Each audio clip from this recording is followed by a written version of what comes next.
Good morning. So today is May 13. Happy Mother's Day. Hope you all had a good weekend. So we're looking here at SnP500 futures, and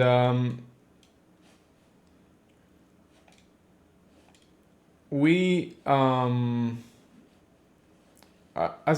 at the moment we're one-time framing up, meaning every day for the last 3 days we've been moving higher without taking the previous day's lows.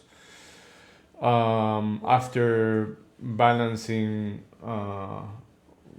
after taking this low right here, it looked like we were gonna pull back a little bit, but then we kept moving higher. So now during this last overnight session, we are opening above Friday's value. So Friday we have a B-shaped profile, meaning that the sellers couldn't get any follow through, and now we're opening inside this spike from the morning, right? So we opened this morning, we pulled back, we spent the whole day balancing, accepting prices lower. Now overnight we're opening above value, and close to the previous week's high, right? So if you look at these two numbers in white, those are two levels that I mentioned last week also. They're very high delta, and means that there's some position there that needs to be worked, and that's why we're having a hard time getting above it. It happened on Friday, and it's happening right now. We're pulling back away from that level. So for today, what I'm gonna be looking is, can we break through this area? If we do, then we have the CPI, scene of the crime, right here at 72, and then this red shaded profile is the 90-day profile. And we have some high volume node at 52.76, a little bit of resistance at 52.80, and then we have this whole range that we haven't retested, and untested point of control right before 5300.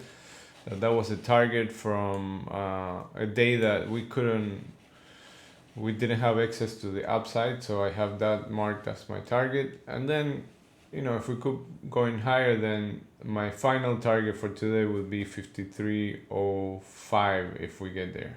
You see that same thing as below here is this high delta level.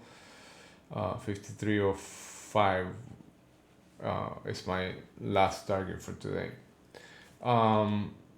If we are able to pull back and accept prices inside Friday's value, then I'm looking for this whole range to be retested and for us to retest value area low, which is at 52.38ish, and then you see this low volume node is going to act as support.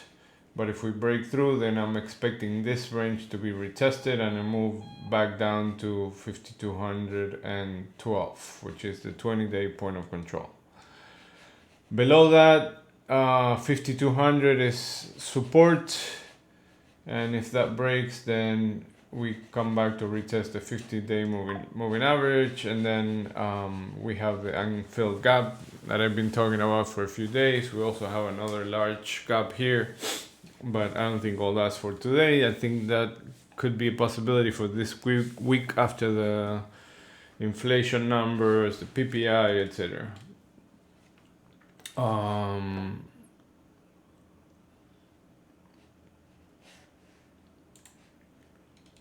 NQ, let me open the chart here. So NQ is in a similar situation, except that the 20-day point of control is way closer. So there's 18,200 here that could be easily within reach. and then above we have this this line right here. That's value area high for the last for the last 90 days. So value area high, if we move higher, could be a good target at around 18,500 ish.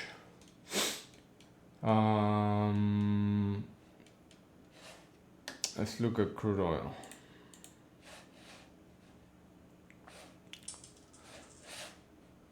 So crude oil is trading in a range, and like I said before, if we as long as we stay within this range, I'm looking for shorts in this area and longs in this area back to the point of control. That's it. There's not much to it. In the middle, it's going to be chop. If we break above 80.20, then I'd be looking for a move down up to 81 ish. That's pretty much it. There's not much else other than that. Fade the edges is the current state of affairs for crude oil. That's it. And then gold.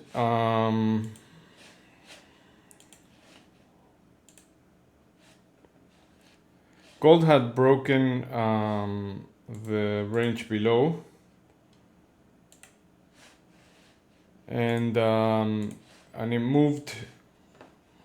It moved above this low volume area, and it looked like it was heading up to retest the 2400. But then last night it came back down.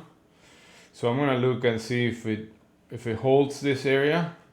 Then I would be looking for a move down into this 23-24 area.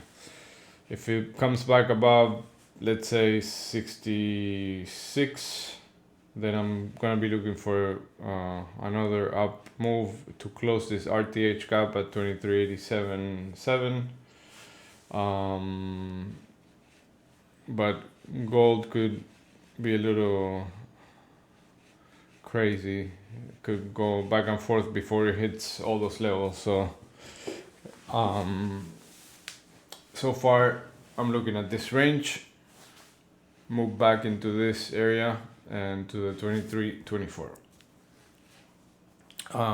Today we have 6-month bill auction and 3-month bill auction at 11:30, and then tomorrow we have some PPI numbers, Fed speaking. We have CPI on Wednesday. We have a busy week, lots of news. So the PPI and the CPI can really move things around. So be careful. Make sure you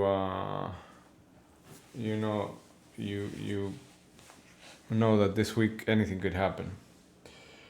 All right, have a good one.